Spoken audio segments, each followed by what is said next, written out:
Hey there. Tonight, we're stepping into a quieter kind of history, the kind without war drums or shouting kings.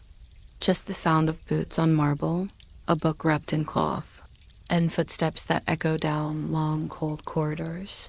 It's the year 1830. You're not a noble, you're not a scholar, you don't even get to read the books. You're the book carrier, a shadow behind scholars, a silence in the library. Every day you walk volumes, carefully wrapped in linen. From one reading table to the next, no questions, no comments. Just ink, dust, and the weight of leather bindings in your arms. This is what it was really like to serve knowledge without ever being allowed to touch it. And tonight, we'll take our time. We'll follow the rhythm of your day. Then we'll meet a revolutionary librarian who changed everything from the inside. Decipher forgotten codes etched into ancient spines, and end in a hidden reading room behind velvet drapes where power read in private. So now's your time to unwind, dim the light, pull a blanket close, and if you'd like, leave a comment to let me know where you're listening from and what time it is for you. Sometimes I read those at 3 a.m. too, and for those of you returning, I'm glad you're here. This quiet world has been waiting. Let's begin. Imagine your day begins not with sunlight, but with gaslight. A flickering flame in the early morning gloom, casting long, quiet shadows across your small room above the servants' entrance. The city of London in 1830 stirs below, its carriages rattling on cobblestone, its fog already beginning to rise. But your world remains hushed. You dress in plain, sturdy garments, a pressed linen shirt, a woolen vest, dark trousers that have been brushed and mended more times than you can count. You lace your shoes tight.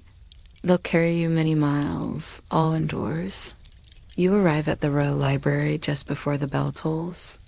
Its great doors, weathered oak reinforced with iron, groan faintly as they open, and the familiar scent of old leather, paper dust, and stone greets you like a memory. Inside, the halls are lined with books that reach nearly to the ceiling, their spines a patchwork of faded red, green, and gold. Some are cracked with age. Others, newly bound, still carry the scent of paste and fresh glue. You won't read them. That's not your role. You're here to carry. The library is divided into wings, each devoted to a different branch of learning. You've learned them all by heart. The West Wing houses the Enlightenment thinkers, their volumes heavy with annotation. The East Wing glows with the polished wood of law tomes and legislative records. There's a quiet reverence in the South Wing, where theology texts line the shelves like prayer books in a chapel, and deep in the lower levels, where the damp settles into the air and the gas lamps hiss faintly, is the manuscript room, home to parchment scrolls, ancient codices, and books that require gloves to touch. Your first task is always to check the logbook. The entries are neat, written in ink that has barely dried. Each line notes a request from a scholar, a volume title, a shelfmark code, the reading room number. You copy the request onto a slip of paper and take a fresh piece of linen cloth from the drawer. Books must be wrapped carefully, tucked at the corners, tied twice with soft twine, not for show, but for preservation. A careless wrap could smudge gilded lettering or loosen a brittle spine. You walk slowly through the corridors. The marble beneath your feet is cool. The sound of your footfall is softened by runners. Every now and then, you pass another staff member, a custodian sweeping the steps, a clerk adjusting the card catalogs, but mostly the space belongs to silence. Even the scholars speak in whispers, if at all. You learn to read body language, the raised eyebrow of a frustrated researcher, the tapping of a pen that signals impatience, the slow exhale of someone who has found exactly the passage they needed. At times, your job is routine. You retrieve Locke and Hobbes for a student of political theory, You deliver Pliny's natural history to an aging botanist whose fingers tremble with anticipation. You carry collections of Chinese poetry, bound right to left, to a linguist who wears thick spectacles and always thanks you twice. Other times, your role becomes quietly delicate. A noblewoman requests an anonymous text on divorce. A physician urgently asks for old medical manuscripts written in Latin.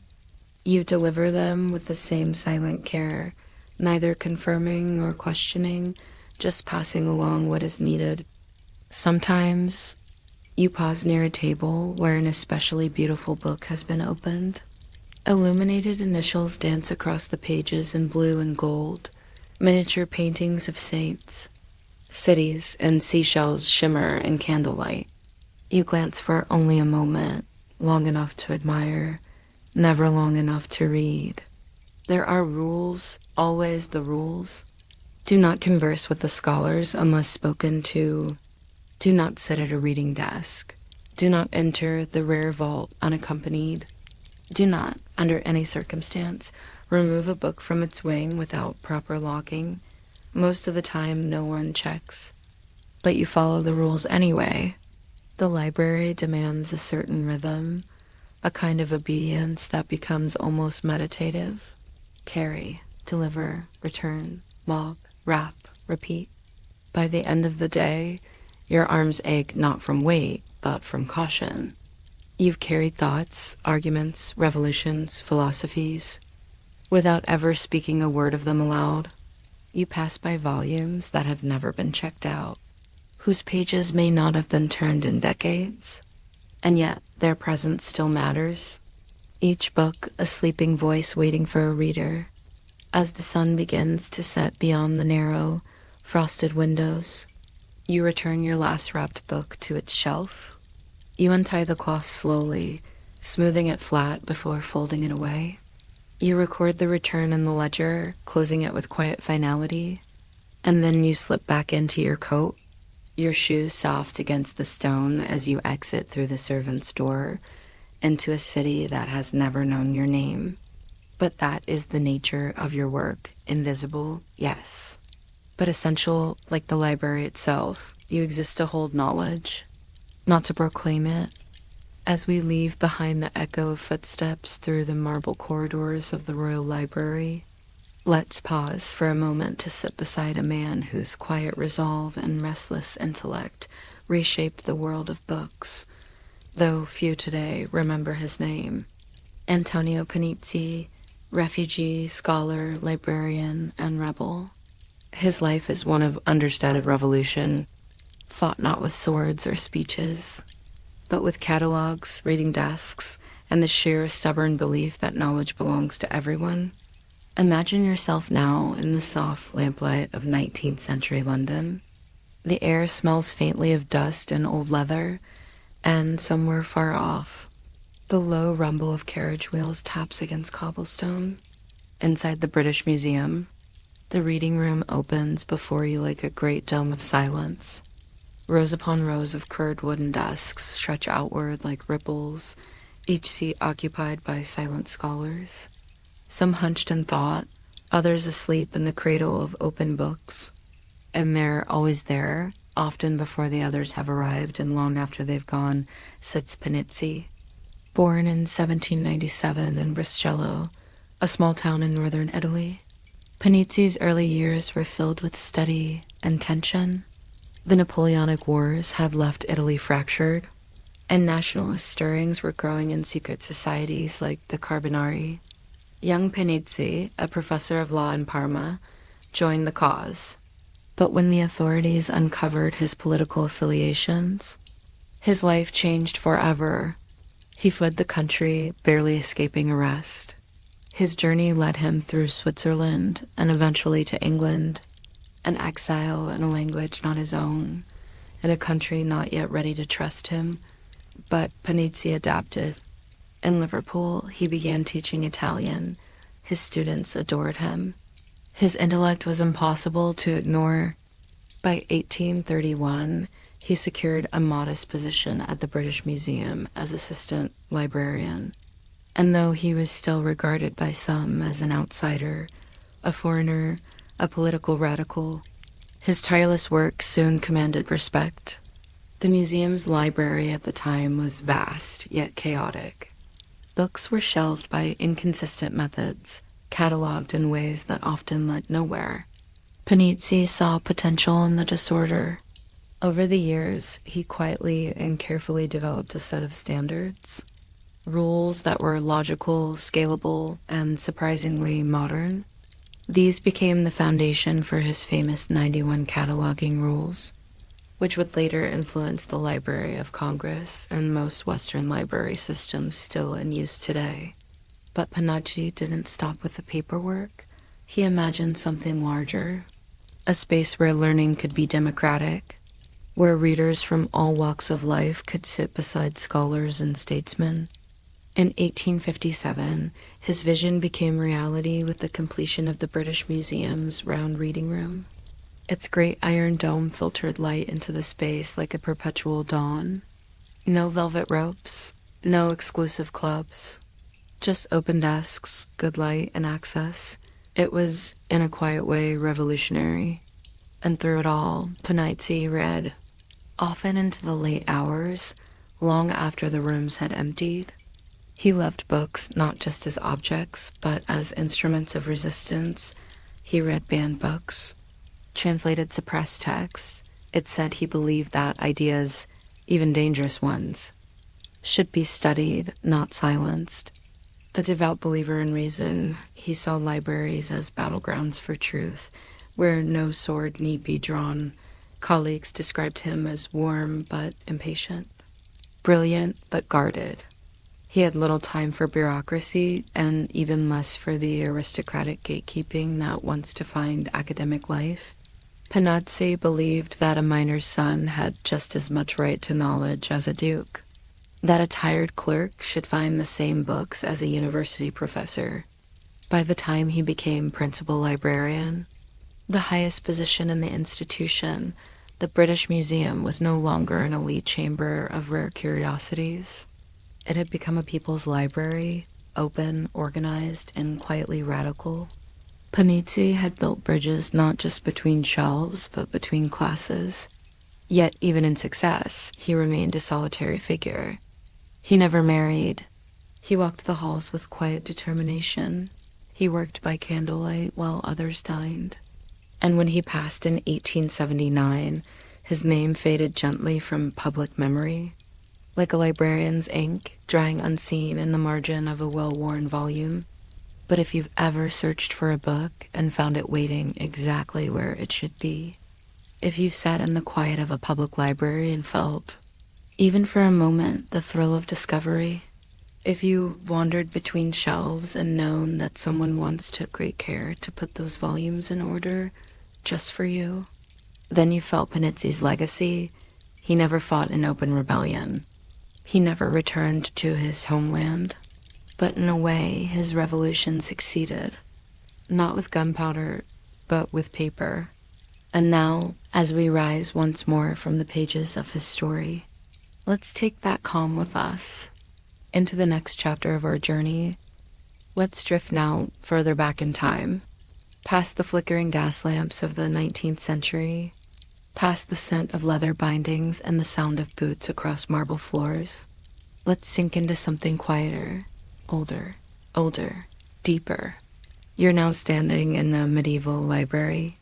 It's cold here, not from neglect, but from stone. Thick, insulating, echo-proof. The light is dim, filtered through small panes of glass set in deep walls. The smell is that of time itself, dust and ink, beeswax and vellum, and something faintly herbal, perhaps lavender, pressed long ago between pages as a makeshift bookmark. All around you rise shelves, though they do not look like the ones you know. These are more like long wooden desks with slanted surfaces where books, heavy hand-copied manuscripts, are chained to metal loops to prevent wandering. You're not here to read them. Not yet. You're here to understand how they're found again, once lost, and for that, you must understand shelf marks. You might think of them as early cataloging codes. Primitive, perhaps, But there's nothing primitive about them. They are subtle, complex, and deeply personal, like the private shorthand of someone who sees the library not as a building, but as a breathing map. To modern eyes, a shelf mark might look like a simple sequence, A2.II or B5E. But to the monk who recorded it centuries ago, it was a story, a location, a whisper of order in a chaotic world. Picture yourself as a monastic librarian. You rise before dawn and light your taper. You walk the silent cloister. You wear a wool robe, coarse at the collar. Your breath clouds as you unlock the scriptorium. Here, your job is not to write, but to remember, to know by heart the position of every theological treatise, every psalter, every Greek compendium bound in calfskin. You move quietly, reverently. You reach for a book not by its title. Titles are too changeable, too inconsistent, but by its mark, and so you turn to the codes. Some are scratched in ink on the outer cover. Others are written on fly leaves. A few are etched in dry point on the wooden spine. They may contain letters that correspond to a shelf, numbers for a position, or dots and dashes that no outsider can decode. There are no standards. Each monastery, each university, each librarian has their own system. Some use colors, some use astrological symbols. Some hide their codes within prayers, folding information into devotion. This lack of uniformity might sound inconvenient, but it worked. Because the people who used these marks lived with them every day, the codes were not arbitrary to them. They were muscle memory, a shorthand of the soul. In a way, the shelf mark became part of the manuscript's identity, just as important as the scribe's name or the illuminator's brushwork. A book was not truly finished until it had a home and a code to prove it. And yet, these systems were also protective. They were not meant for outsiders. Shelf marks could be deliberately obscure, designed to keep the uninitiated from navigating the stacks. After all, in the medieval world, knowledge was power. Books were rare, expensive, and dangerous in the wrong hands. A single manuscript could contain heresy or revolution, or simply ideas that were not yet meant for public eyes. So shelf marks became a form of encryption. If you knew them, you belonged. If you didn't, you would be lost as time passed. The codes grew more ornate. In some collections, books were organized not just by subject, but by donor, or by liturgical calendar, or by a master librarian's whim. There are records of libraries where shelf marks included weather conditions, marking when a book was shelved during a particularly cold or stormy week. Others included initials of the monk who had shelved it, turning the library itself into a kind of diary, a living memory of hands long gone. Today, medieval shelf marks are both a treasure and a puzzle. Scholars pore over faded codes with magnifying glasses and ultraviolet light, trying to trace a book's history through the ink of its labels. Some discoveries are astonishing. A single mark that links a book to a monastery burned in the 1400s, or a symbol that reveals a volume was once banned, then quietly returned. These marks are breadcrumbs, and like all breadcrumbs, they vanish over time. Rubbed off, scraped clean, overwritten, but some survive. They survive in the margins, in forgotten catalogs, and notes scribbled on old checkout slips. They tell us not just where a book once lived, but how it was valued, how it was remembered, and how it passed. One hand to another, through a world where knowledge moved slowly and was often kept in the dark. So tonight, as you close your eyes, imagine one of those books, not a famous one, just a quiet, slim manuscript. Its cover is worn. Its pages are soft, and on its spine, just barely visible, is a mark. A shelf mark, a code, a memory left behind by someone like you. Tired, careful, and determined to keep knowledge from slipping into chaos. Now, let's step away from the shadows of the library and into a new kind of quiet. A room where drapes are heavy, carpets thick, and letters are passed hand to hand beneath chandeliers. It's time to enter the final chapter of our story. Now, let's take one last turn through time. Not through public halls or dusty stacks, but into something softer, more private. You're walking through a grand estate, perhaps in the English countryside or tucked behind stone walls in Mayfair. It's early evening, just after supper. The house is quiet, but not still. Somewhere a clock chimes, somewhere footsteps echo down a hallway padded with thick runner rugs. But you're guided up a back staircase, through a side corridor, toward a room behind a velvet curtain. There's no sign on the door. It doesn't need one. Everyone who matters knows where it leads. You push the curtain aside, and you step inside a private reading room. This space doesn't belong to a scholar nor a librarian. It belongs to a duchess, or perhaps a viscountess. A woman of wealth, certainly, but also of learning or curiosity, or quiet rebellion. The room is small, but not cramped. The walls are lined in books, bindings of red Morocco leather, soft sage cloth, deep indigo calfskin. There's a fireplace in the corner, the flames dancing low behind a brass screen. A tray rests on a side table.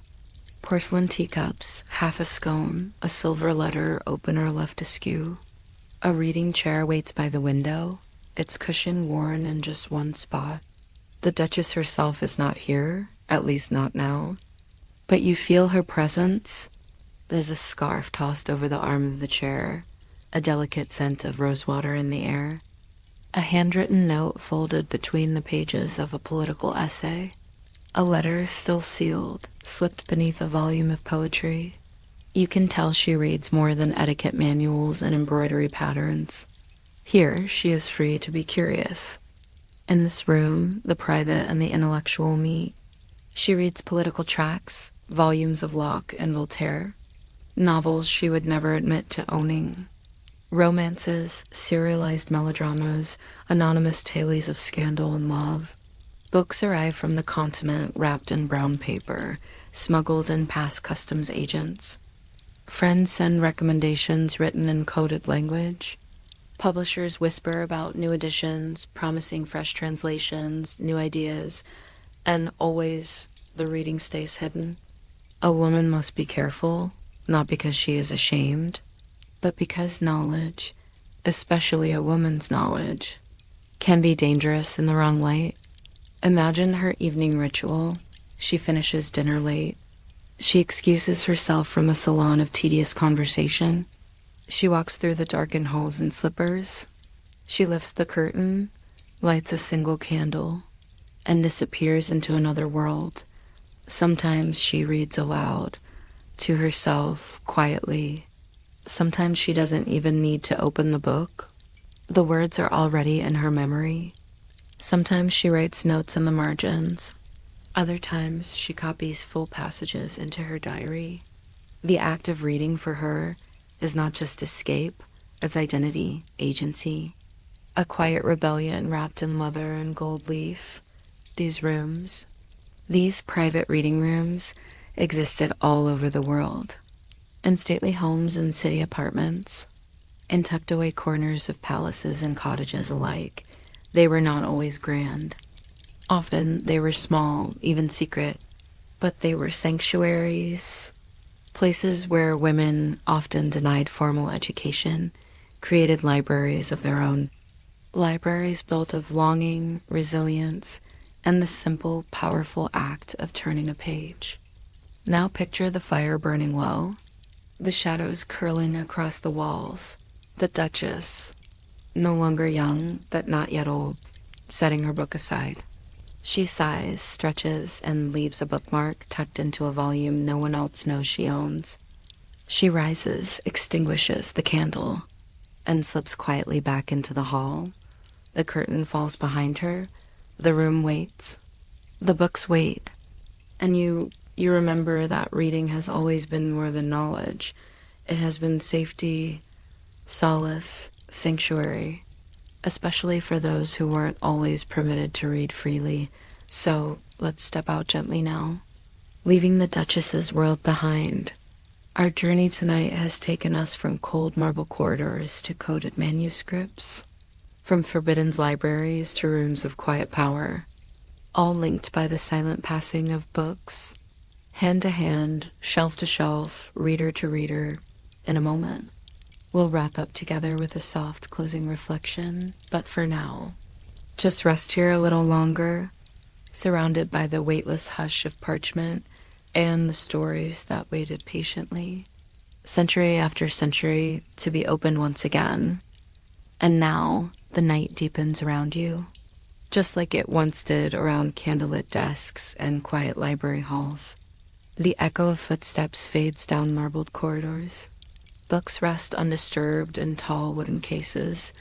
Ink dries slowly on forgotten ledgers. Somewhere, the Duchess's velvet curtain still sways slightly from where she stepped through. Somewhere, the book carrier continues their silent route. Arms full of stories never meant to be read. There's a rhythm to it all. A soft, steady hum to how people lived, how they worked, how they learned, how they dreamed. You can almost hear it. The turning of a page, the gentle snap of a leather-bound cover closing, the distant sigh of a librarian working long after the lamps have dimmed. Let yourself sink into that rhythm now. You don't need to do anything, just listen. The story doesn't need to end. The cozy vibe continues. Thought in a moment, you'll hear only the calm, steady crackle of firewood playing gently just for you. No interruptions, no more words, just sound. To soften the edges of your thoughts, to ease you into sleep. Stay here as long as you need. Drift when you're ready. You're safe.